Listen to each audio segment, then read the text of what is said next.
इस श्रीपदी में बता रहे हैं कि उन दोनों ने अपने ग्रंथों में परम रहस्यमयी, परम विशुद्धता के साथ जो उनकी परम रहस्यमयी लीलाएं हैं उनका सम्यक रूप से इस विश्व के लिए प्रकट किया है।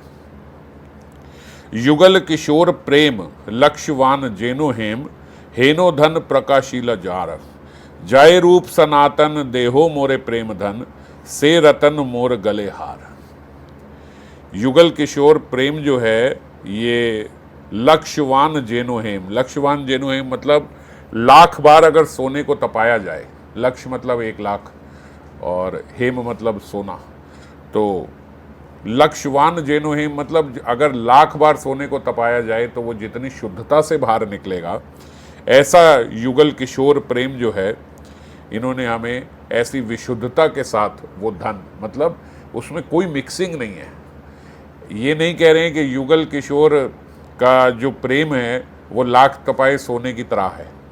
युगल किशोर प्रेम जो है वो तो पराजगत का है, वो तो दिव्य है, लेकिन उस प्रेम को अगर दे रहे हैं तो उसमें कोई मिलावट ना हो।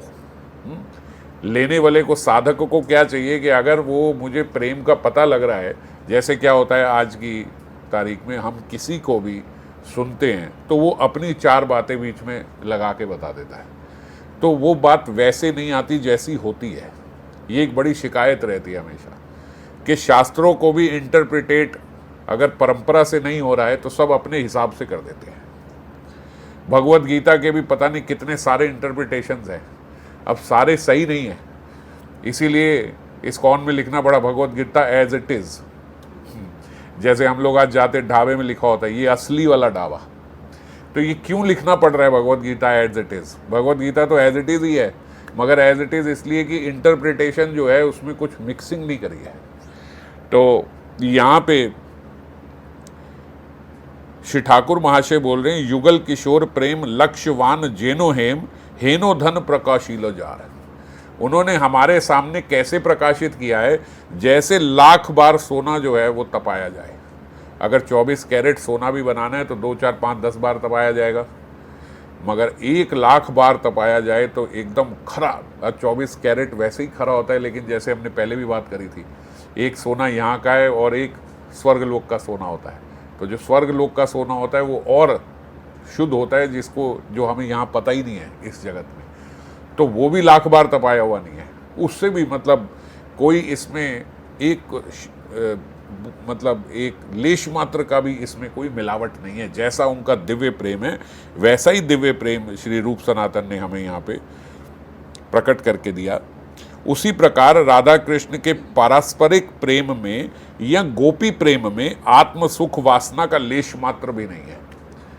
और अब बात कर रहे हैं बाबा अब उनके प्रेम की भी, कि जैसा लाख बार तपाया सोना होता है ना, गोपियों का भी प्रेम ऐसा ही है। कैसा प्रेम है कि उसमें बिल्कुल भी आत्म सुख वासना नहीं है, स्व सुख वासना नहीं है उसमें बिल्कुल। हम पूरा का पूरा केवल उनकी प्रसन्नता के लिए। चैतन्य चरितामृत में बताया गया, ना गणी आपन दुख सबे वांछी तार सुखे आमार तात्पर्य। ना गणी आपन दुख, अपने दुख की कोई गणना नहीं है। अपना दुख है नहीं है वो काउंटिंग में ही नहीं है, वो उसको देख ही नहीं रही। सबे वांछी तार सुख, केवल आपका सुख चाहिए। तार सुखे आमार तात्पर्य, मेरे जीवन का एक ही तात्पर्य है, मेरे जीवन का एक ही। आप बोलते हैं ना आपको क्या मतलब, तो मेरा एक ही मतलब है कि बस केवल आप सुखी रहे। मोरे यदि दिले दुख तार हईले महासुख, से ही दुख मोर सुख वरे। मोरे यदि दिले दुख, अगर आपको मुझे दुख दे के, मान लीजिए आप कहो नहीं तुझे दुख दे के तार हईलो महासुख, आपको सुख नहीं आपको महासुख होता है मेरे को दुख दे के, से ही दुख मोर सुख वरे, तो वो दुख भी मेरे लिए सुख का ही हेतु है। समझ रहे हो, इसको बोलते खरा सोना एकदम। कैसा विशुद्ध प्रेम है, शुद्ध नहीं विशुद्ध प्रेम। कैसा विशुद्ध प्रेम कि यदि मुझे दुख दे के आपको सुख लग रहा है तो मेरे लिए वो दुख नहीं है, मेरे लिए फिर वो सुख ही है, अगर मेरा दुख आपके सुख का हेतु बन जाए तो। यह बात बाबा बोल रहे केवल ब्रज सुंदरियां ही कह सकती हैं, अन्य कोई नहीं, कारण कि उनकी रति समर्था है। संभोग इच्छा को भी रीति के अनुगत बनाए रखने का सामर्थ्य है, इसीलिए इसको बोला जाता है समर्था रति। ये रति जो होती है 3 प्रकार की हैं। साधारणी रति होती है सबसे नीचे, फिर उसके ऊपर समंजसा रति और फिर समर्था रति। साधारणी रति ऐसा बोला जाता है कि मथुरा में जैसे कुब्जा जो है, कुब्जा को जब भगवान श्री कृष्ण ने एक अपने स्पर्श से, अपने पाद स्पर्श से, चरण कमलों के स्पर्श से कुब्जा को परम सुंदरी बना दिया, तो जब कुब्जा परम सुंदरी हो गई तो उनकी इच्छा हुई श्री कृष्ण के साथ विलास की। अब क्योंकि उनकी इच्छा विलास की केवल श्री कृष्ण के साथ ही हुई, अन्य किसी के साथ नहीं।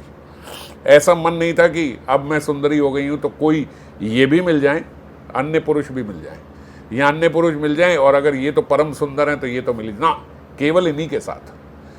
तो इच्छा तो केवल कृष्ण के साथ, पर इच्छा क्या थी? संभोग इच्छात्मिका। 2 भाव होते हैं, संभोग इच्छात्मिका और तद्भाव इच्छात्मिका। तो संभोग इच्छात्मिका क्या है? जिसमें संभोग की ही इच्छा प्राइमरी है। तो रति के अंतर्गत इसलिए क्योंकि ये इच्छा है केवल कृष्ण से ही। भगवान के साथ कोई भी संबंध बन जाए तो वो शुद्ध हो जाता है। तो संभोग इच्छा प्राइमरी है और दूसरा संबंध, मतलब अगर इसमें संभोग नहीं हुआ तो फिर वो संबंध की वैल्यू कम हो जाएगी। तो इसीलिए इसको बोला जाता है साधारण रति। फिर इसके ऊपर होती है समंजसा रति। समंजस रति होती है द्वारका में महिषियों की, रुक्मणी आदि महिषियों की। उनमें क्या है कि उनकी संभोग की इच्छा है, पर इस भाव के साथ है कि हम इनकी पत्नियां हैं, हमारा तो अधिकार है इन पे, श्याम सुंदर पे। तो एक अधिकार भाव भी उनके भीतर है कि ये हमारे पति हैं, हम इनकी पत्नियां हैं, और इस भाव के साथ संभोग की इच्छा है।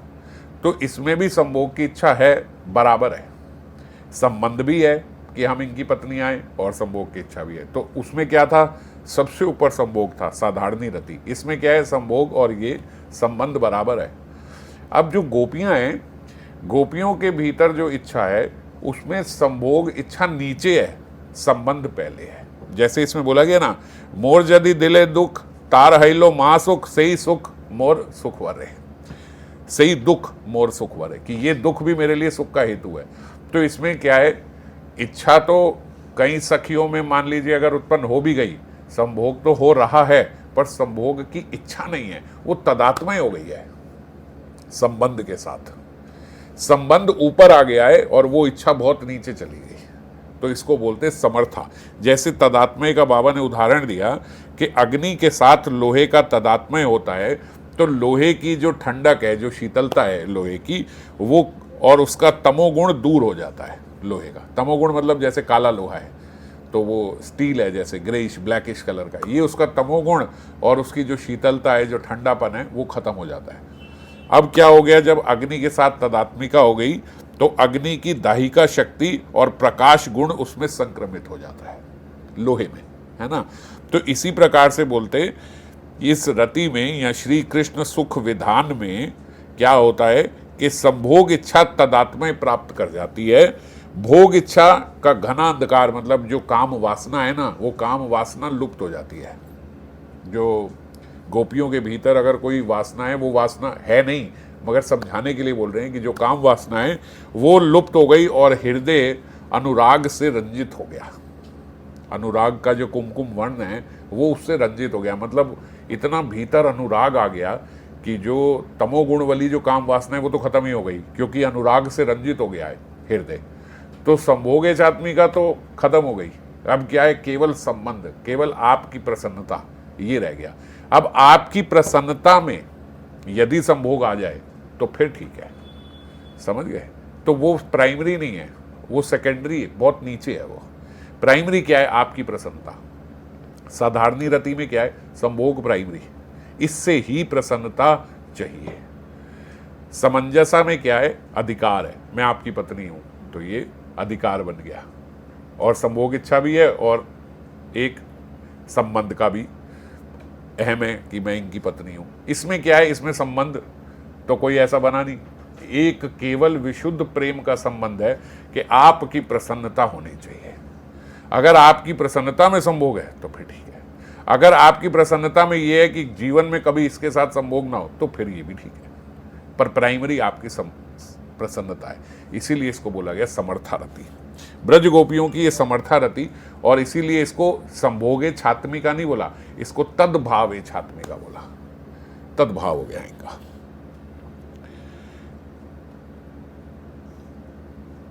तो इनकी जो इस तद्भावेगात्मिका में जो संसार की जो जड़ता है, जो काम वासना है, वो सारी जो है वो मिल गई उनके प्रेम के साथ, वो सारी लुप्त हो गई। जैसे लोहे की शीतलता और लोहे का तमोगुण खत्म हो जाता है ना जब अग्नि से तदात्मय होता है, तो जब इसका प्रेम से तदात्मय हुआ तो इनकी काम इच्छा और इनकी भोग इच्छा अपनी वो सारी खत्म हो गई। आत्म सुख दुख गोपी नाहि विचार, कृष्ण सुख हेतु चेष्टा मानो व्यवहार। आत्म सुख दुख गोपी नाहि विचार, गोपियों का ये विचार नहीं है मैं सुखी होंगी कि मैं दुखी होंगी, ये वाला काम करे तो मुझे अच्छा लगेगा, ये वाला काम करे तो मुझे खराब लगेगा, ये करूं तो हम दोनों का फायदा हो जाएगा। हम लोग तो ऐसे ही सोचते हैं प्रेम में भी। अगर कोई प्रेमी भी है तो हम कहते भाई देखो म्यूचुअल होना चाहिए, जिसमें आपका भी फायदा हो मेरा भी फायदा हो। एक आध बारी कभी कोई बड़े हृदय वाला प्रेमी ऐसे कर दे कि चलो कोई बात नहीं, मेरा नुकसान हो आपका लाभ हो, तो अगली बारी वो एक्सपेक्ट करेगा कि अब आपको भी ऐसा करना चाहिए कि कहीं पे मेरा फ़ायदा हो अगर आपका नुकसान होता है तो। ऐसा हर बार तो नहीं करेंगे ना कि मेरा नुकसान हो रहा है और आपका फ़ायदा हो रहा है। तो हम हमेशा अपने फ़ायदे और नुकसान की बात अपने भीतर रखते हैं।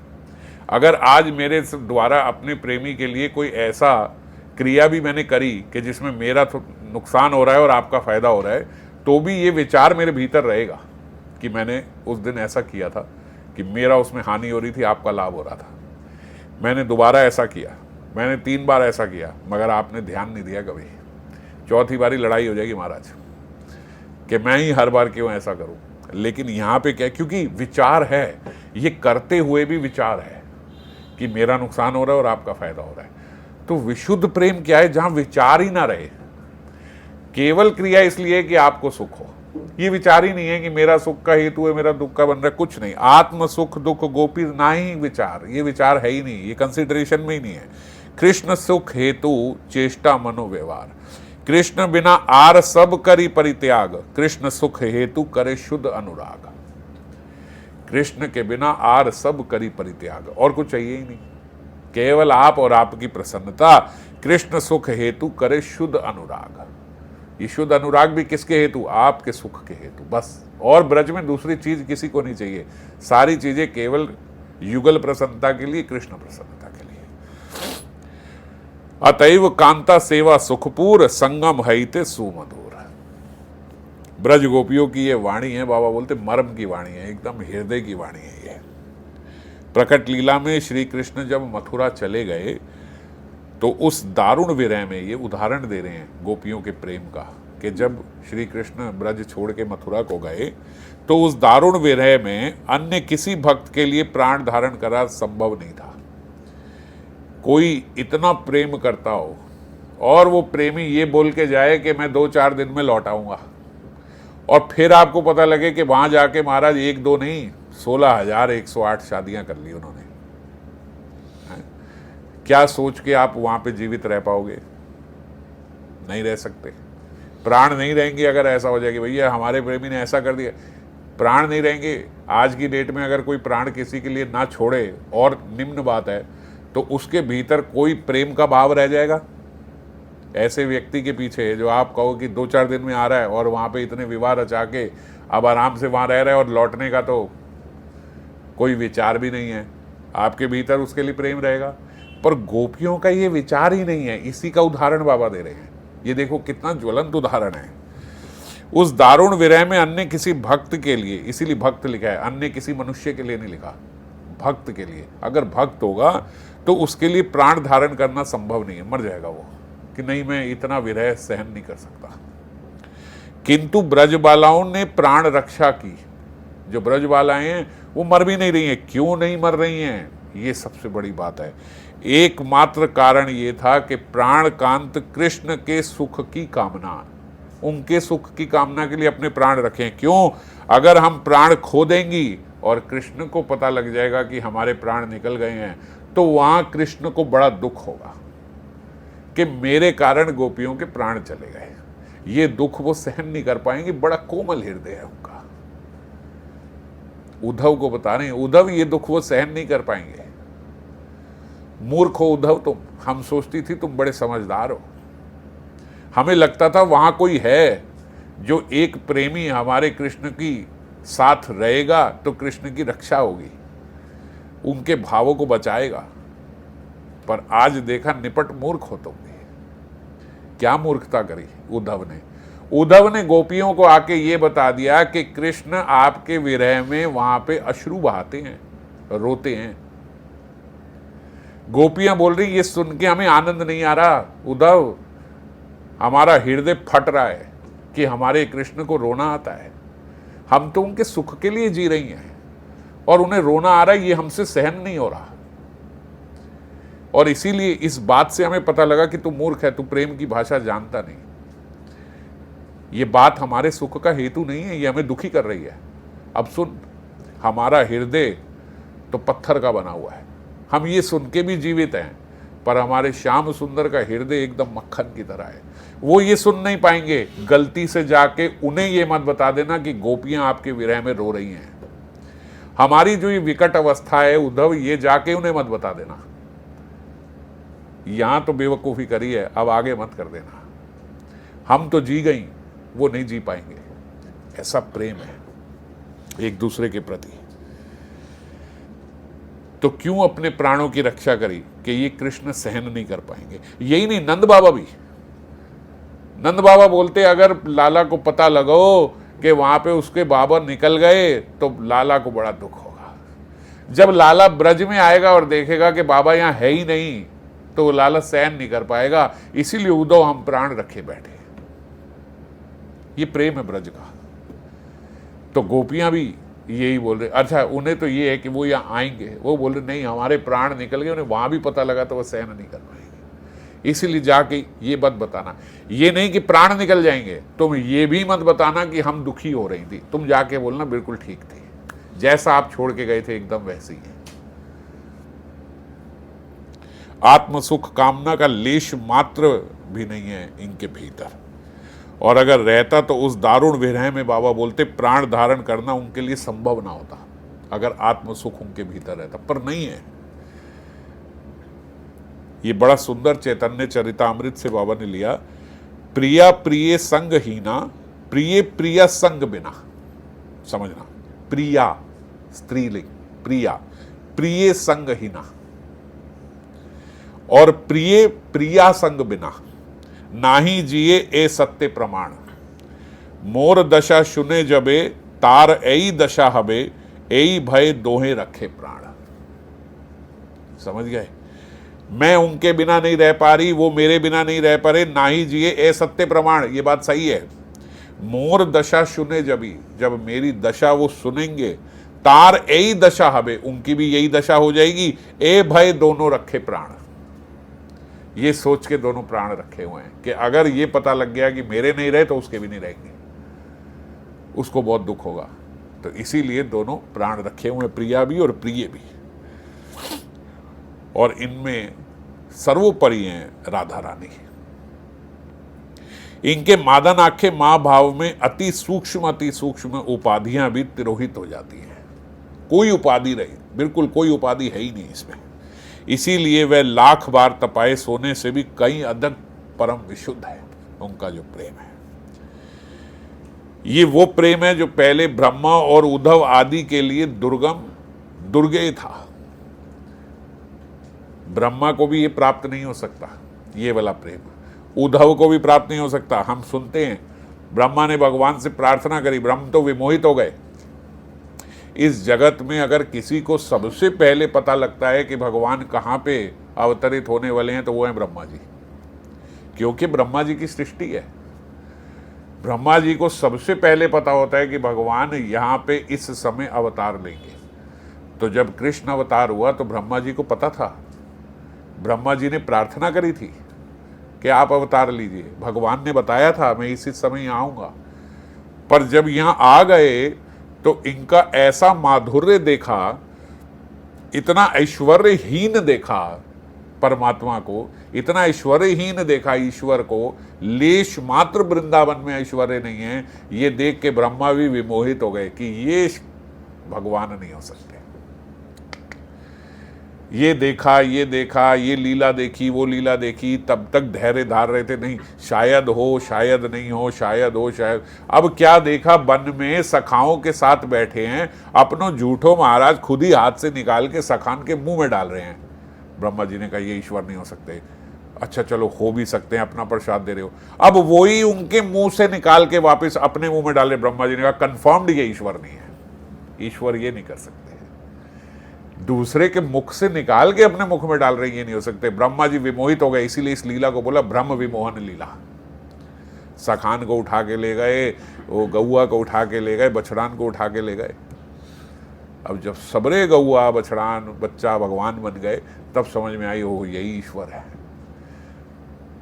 और सॉरी बोलने को आए तो फिर क्या बोल रहे हैं, माफ कर दो, मुझे मेरा अधिकार नहीं है कि मैं आपसे ये बोल सकूं कि यहाँ मुझे भी ब्रज को बाल गोपाल बना दो, ये मेरा अधिकार नहीं है, मैंने अपराध कर दिया। अब क्या करो, मुझे ब्रज के बाहर एक शिला बना दो, ताकि ब्रज के बाल गोपालन जब गौआ चराने को जाएंगे, जिनके प्रति अपराध किया, बाल गोपाल के, गौआ के, बछड़ों के, जब ये ब्रज के बाहर आप इनको चराने लेके जाओगे तो इनके चरणों की धूली मेरे पे पड़ जाएगी। तो महाराज ब्रह्मा बोल रहे हैं मुझे वो पत्थर बना दो, ताकि मैं इस अपराध से मुक्त हो जाऊं। बहुत बड़ा अपराध है ग्योमर से। और उद्धव जब गोपियों को समझाने गए कि गोपियों क्या इतना विरह में बावली हो रही हो, ये नाक के अग्रभाव में दोनों आंखों के बीचे ध्यान लगाओ, बैठो, मेडिटेशन करो, तुम्हें परमात्मा के दर्शन होंगे। गोपियां ने कहा हमारे रोम रोम में कृष्ण है, तू किधर बता रहा है, इधर उधर एक आध बिंदु में, जहां तो बाल की नोक जितनी जगह नहीं है जहां पे कृष्ण ना हो, तू कहां कौन सा पॉइंट ढूंढ के बता रहा है कि यहां पे ईश्वर मिलेंगे। जा उद्धव ये ले जा अपनी पोटली पाटली, ये सब तू क्या समझाने आए यहाँ पे। यहाँ के बालक बालक के हृदय में बैठे हैं, रोम रोम में बैठे हैं, और तू हमें बता रहा है वो ढूंढना पड़ेगा पॉइंट बीच में कहां पे भगवान परमात्मा मिलेंगे। और जब उद्धव ने सीखा, प्रेम की कक्षा में बैठे कि प्रेम क्या है, तो उद्धव भगवान से आके बोल रहे हैं भगवान वहाँ की कोई गुलमलता, कोई घास पत्ता मेरे को बना दो, मेरे इतनी औकात नहीं है कि मैं ब्रजगोपी बन पाऊँ, इतना प्रेम नहीं है मेरे भीतर। वहाँ की कोई गुलमलता ही मुझे बना दो, ताकि वहाँ के ब्रज की हवा मेरे को लगे, ब्रज की माटी मेरे को लगे, जब गोपियाँ जाएं तो गोपियों के चरणों की धूल मेरे पे लग जाए, ऐसा बना दो। तो ये उद्धव और ब्रह्मा, जिन उद्धव को भगवान बोल रहे हैं कि तुम मुझे मेरे से भी ज्यादा प्रिय हो, जिन ब्रह्मा ने ये सृष्टि बनाई है, जिन ब्रह्मा से कंसल्ट करके ही भगवान यहाँ पे अवतरित हो रहे हैं, ये बोल रहे हैं हमारा ये स्तर नहीं है कि हम ब्रज में प्रवेश कर सकें।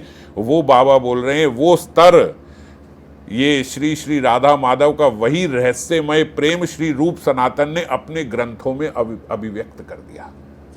अब समझ पा रहे हो क्या चीज दी है रूप सनातन ने अपने ग्रंथों में।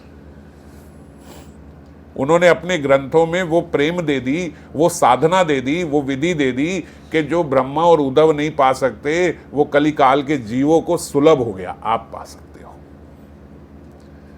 श्री चैतन्य महाप्रभु की कृपा से श्री रूप सनातन गोस्वामी ने सब विधि लिख दी, और ब्रज में भी सबसे उच्च प्रेम जिनको प्राप्त है, आप वो प्राप्त कर सकते हो।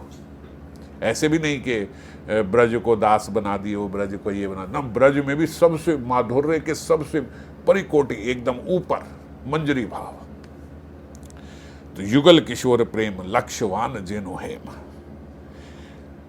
लाख बार तपाए सोने से अधिक विशुद्ध जो प्रेम है, उस प्रेम की भी सबसे उत्तम अवस्था में जो मंजरियां हैं वो प्राप्त करा दी। राधा कृष्णेर लीला ए अति गुणतर, दास्य वात्सल्य आदि भावेर ना है गोचर। ये जो लीलाएं हैं ये दास्य वात्सल्य आदि को भी गोचर नहीं है, जो माधुर्य लीलाएं हैं। सबे एक सखी गण एहा अधिकार, केवल सखी का ही इसमें अधिकार है। सखी है ते है यही लीलार विस्तार, ये सारी लीला का विस्तार ही सखियों के लिए है। सखी बिनु एई लीलार पुष्टि नहीं है, इस लीला की पुष्टि नहीं होती बिना सखियों के। सखी लीला विस्तारिया सखी अस्वाद है, सखी के लिए ही विस्तार हुआ है और सखी इसका आस्वादन कर रही है। सखी बिनु एई लीला अन्नेर नाही गति, और सखी के बिना ये लीला में अन्य किसी की गति नहीं है। और सखियों में भी जो राधा स्नेह आदि का सखियां और राधा स्नेह आदि का में भी जो मंजरियां हैं, ये मंजरियों का जो या मंजरियां ये जो ये युगल प्रेम है, उस प्रेम में विशुद्ध की परिकाष्ठा है। किसमें है? ये विशुद्धता की जिसकी बात कर रहे हैं उसकी परिकाष्ठा किसमें है? राधा स्नेह आदि का में मंजरी भाव में मंजरियों की परिकाष्ठा है। क्यों? कारण क्या है? आप क्यों बोल रहे हो कि मंजरियों में ही परिकाष्ठा है? क्योंकि राधा स्नेह आदिका में सखियां आ गई, मंजरियां आ गई। तो जो सखियां हैं, जो राधा स्नेह आदिका सखियां हैं, इनका भी कृष्ण के साथ मिलन की इच्छा नहीं होती है, कृष्णा के साथ संभोग की इच्छा नहीं है इनकी भी। राधा स्नेह आदिका सखियों में जो राधा रानी की सखियां हैं, जो सम स्नेह आदिका भी हैं, ललिता विशाखा इत्यादि जितनी किशोरी जी की सखियां हैं, इनकी इच्छा नहीं है श्याम सुंदर से मिलन की। पर जब किशोरी जी करवाती हैं, जब किशोरी जी चेष्टा करती हैं कि इनको मिलन कृष्ण से हो, तो ये किशोरी जी के कहने पे कर लेती हैं श्याम सुंदर से मिलन। पर मंजरियों को यदि क्या भी जाए तो भी मंजरियां बोलती नहीं किशोरी जी, हमारा आनंद आपके मिलन में ही है, हमें नहीं करना। तो मंजरियां नहीं करती, इसीलिए बोला गया परिकाष्ठा है। ये मंजरियां जो है सेल्फलेसनेस की एपिटोम है। सखीर स्वभाव ए अकथन ए कथे कथन, कृष्ण सह निज लीलाए नाही सखीर मन। बात को समझना, सखीर स्वभाव ए अकथ्य कथन, ये अकथ्य, ये कहा जाने वाली बात नहीं है। ये बात समझो, सखी का स्वभाव कैसा है। कृष्ण सह निज लीलाए नाही सखीर मन, निज लीला, निज संभोग, निज मिलन का, सखियों का कृष्ण सह निज लीला नाही सखीर मन, सखियों का मन नहीं है निज संबंध बनाने का। कृष्ण सह राधिकार लीलाए जे कराए, निज केली हईते ताहे कोटि सुख पाए। किशोरी जी का श्याम सुंदर के साथ निज लीला, उनका जो किशोरी जी का मिलन कराए, बोले निज केली हईते ताही कोटि सुख पाए। बस इसी में हमें कोटि सुख, आपसे भी ज्यादा आनंद हमारे को मिलता है आपका श्याम सुंदर के साथ मिलन कराने को। यद्यपि सखीर कृष्ण संग में नाही मन, अब ये सखियों की बात करेगी, यद्यपि सखियों का मन नहीं है, तथापि राधिका यत्ने कराए संगम, लेकिन राधिका जो है किशोरी जी बड़े यत्न के साथ उनका मिलन कराती हैं। नाना छले कृष्ण प्रेरी संगम कराए, कृष्ण को भी प्रेरित करती हैं और इनका संगम कराती हैं। आत्म कृष्ण संग हईते कोटि सुख पाए। किशोरी जी कह रही हैं, किशोरी जी के लिए कह रहे हैं, आत्म कृष्ण संग हईते कोटि सुख पाए, अपने साथ कृष्ण के संग में कोटि सुख मिलता है। अन्यो अन्य विशुद्ध प्रेमे करे रस पृष्ठ, पर फिर भी अन्य गोपियों के साथ उनका जब मिलन कराती हैं तो रस की पुष्टि होती है।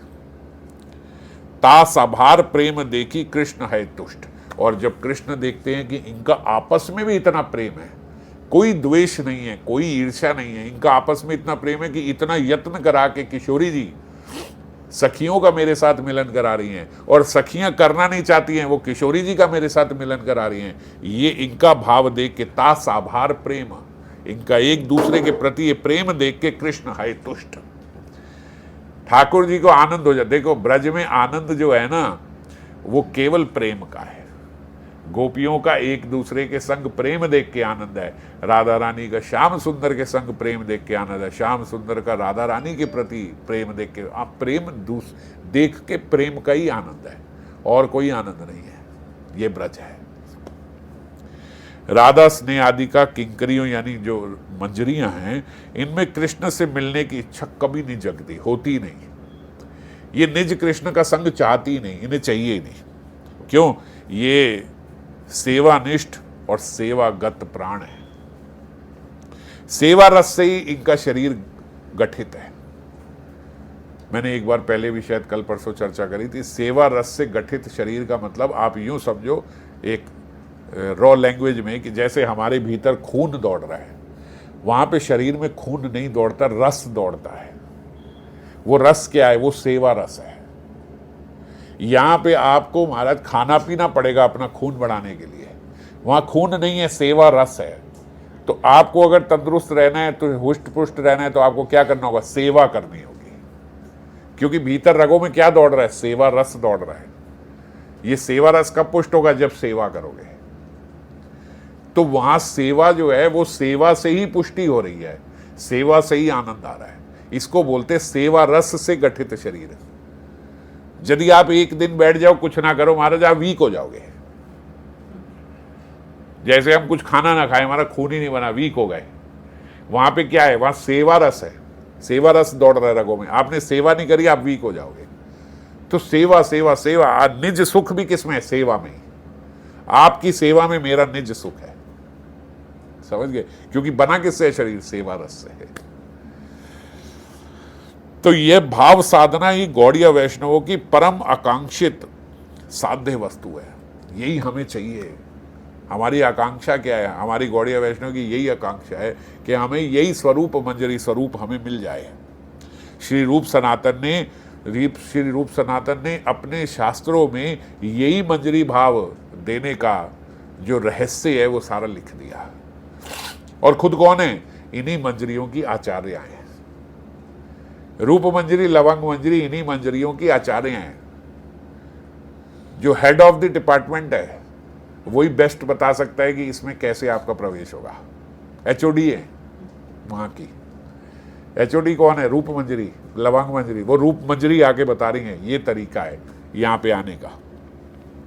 उन्होंने अपने ग्रंथों में इसी मंजरी भाव साधना के तत्व सिद्धांतों का सविस्तार वर्णन कर दिया है। और बाबा ने कल जैसे बताया था, सुलभ कर दिया हमारे लिए, इजी कर दिया बहुत। इसीलिए श्री ठाकुर महाशय प्रार्थना करते हैं, जय रूप सनातन देहो मोरे प्रेम धन, से रतन मोर गले हार। ये प्रेम धन मुझे दे दो रूप सनातन, जो आपका ये जो प्रेम धन है, मैं से रतन मोर गले हार, ये मेरे गले के हार हैं। आपके ये शास्त्र वाक्य जो हैं ये मेरे गले के हार हैं। जय रूप सनातन, ये प्रार्थना जो है, इसीलिए हम लोग रोज ये प्रार्थना करते हैं। जय रूप सनातन भट्ट रघुनाथ, श्री जीव गोपाल भट्ट दास रघुनाथ, आई छे गोसाई कोरी चरण वंदन, जहां होते विघ्न नाश अभीष्ट पुराण। जहां हईते विघ्न नाश अभीष्ट पुराण। विघ्न नाश क्या है? ये देखो, इसीलिए इसको 10 बार हम लोग हरि नाम प्रारंभ करने से पहले 10 बार ये बोलते हैं। क्यों बोलते हैं?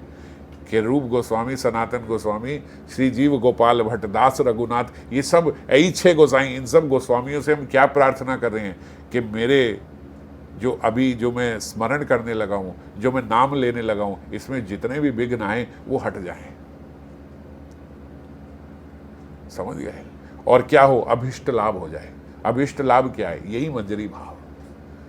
मुझे ये भाव का लाभ हो जाए और जितने अभी इसमें रुकावट आने वाली है वो सारी, वो विघ्न जो है वो खत्म हो जाए। इसीलिए 10 बार इस मंत्र को बोलने के बाद फिर हरि नाम प्रारंभ किया जाता है। तो यहाँ पे ठाकुर महाशय भी इसीलिए देखो कितने पद अभी हमने 10 करे हैं, 10 में से लगभग 3 में तो रूप सनातन की बात हो रही है, 4 में गुरुदेव की बात हुई, 4 में 5 में समझ लो ओम अज्ञानतिमिरंधस्य भी था। तो 5 त्रिपदी में गुरुदेव की बात हो रही है, 3 त्रिपदी में रूप सनातन गोस्वामी की बात हो रही है और बाद में वैष्णव चरण रेणु उनकी बात हो रही है। तो अभी एक तरीके से मंगलाचरण ही चल रहा है आज तक भी। रूप सनातन की जय जयकार करते थक नहीं रहे हैं। रूप सनातन की जय, रूप गोस्वामी की अलग से जय, फिर उनके शास्त्रों की जय, फिर दोबारा उनके शास्त्रों का वर्णन। ये उनकी वंदना क्यों करें? क्योंकि आप ही हो जो ये विघ्न यहाँ के संसार के नष्ट कर सकते हो। और देहो मोरे प्रेम धन, ये प्रेम धन आप दे सकते हो। प्रेम को धन बताया है। ये प्रेम होगा लोगों के लिए सिर्फ अच्छा प्रेम, अभी धन भी नहीं, हमारा यही धन है और अलग नहीं है। अलग नहीं है कि ये प्रेम की साधना है और बाकी पूरा दिन धन की साधना, ना, हमारा यही धन है। धन से दरिद्रता का नाश होता है और भोग आदि संपन्न होते हैं। ये 2 बातें होती हैं। एक आपको आपके भोग की वस्तु मिलेगी और दूसरी आपकी दरिद्रता चली जाएगी। बाबा बोलते यही प्रेम से होता है। प्रेम से अनुषांगिक रूप से ये संसार के क्लेश जो हैं इनका नाश हो जाता है और साथ में क्या है? युगल प्रेम रस का आस्वादन हो रहा है। युगल सेवा का आस्वादन हो रहा है, उनके प्रेम रस का आस्वादन हो रहा है, और अनुषांगिक रूप में ये जो इस संसार के कलह हैं, इस संसार के कलेश हैं, इनके ये नष्ट हो रहे हैं। पंचम पुरुषार्थ से ही प्रेम महादन, कृष्णेर माधुर्य रस कराए आस्वादन। पंचम पुरुषार्थ जो धर्म अर्थ काम मोक्ष, इसको तो बाधा बताई है, ये हमने चर्चा करी थी कि धर्म अर्थ काम मोक्ष ये तो कपट है। पंचम पुरुषार्थ ही एक लौता पुरुषार्थ है प्रेम, और कृष्णेर माधुर्य रस कराए आस्वादन। ये प्रेम ही जो है ये भगवान के माधुर्य रस का आस्वादन कराएगा। तो ये इनके मंजरी भाव में प्रेम से उस जो उत्कृष्ट जो प्रेम रस है, इसके साथ साथ राधा कृष्ण की अशेष माधुरी का भी आस्वादन प्राप्त होता है। दो लाभ हैं, एक तो सेवा भी कर रहे हैं, सेवा का आनंद भी है, और उनकी रूप माधुरी का आस्वादन भी हो रहा है, दोनों इकट्ठे हो रही हैं। जब हम प्रेम हमारे हृदय में है तो जो सेवा हो रही है प्रेम से, वो सेवा का भी आनंद हो रहा है, और फिर उस प्रेम के कारण जो उनकी रूप माधुरी है, जो लीला माधुरी है, जो उनकी गुण माधुरी है, उन सबका भी आस्वादन संग संग हो रहा है। दोनों लाभ हो रहे हैं, और साथ साथ अपनी सेवा भी हो रही, पुष्ट भी हो रहा है। देह सेवा रस से ही गठित है, तो सेवा से अपनी पुष्टि भी हो रही है, और उनके रूप लावण्य का, उनके गुणों का, उनकी लीलाओं का भी आस्वादन ले रहे हैं। इसीलिए कृपा भिक्षा मांगकर उक्त दोनों प्रकार से आस्वादन हेतु प्रार्थना की है। हमें ऐसा समझना होगा, ये प्रार्थना कर रहे हैं। मैं अपने गले के कंठहार में अपने गले का हार बना लूंगा आपके दिए हुए, हम ऐसे बोलते हैं ना, अपने गले बांध लो इस बात को। तो ये इनके शास्त्र जो हैं ये एकदम अपने साथ हमेशा इनका अध्ययन करना ही करना है। अगर हम ये चाहते हैं कि हमें ये मंजरी भाव मिल जाए, तो रूप सनातन गोस्वामी के शास्त्रों के बिना ये सुलभ नहीं है। तो यही यहाँ पे ठाकुर महाशय वंदना कर रहे हैं। बाकी अगली त्रिपदी पे कल चर्चा करेंगे। जय राधे।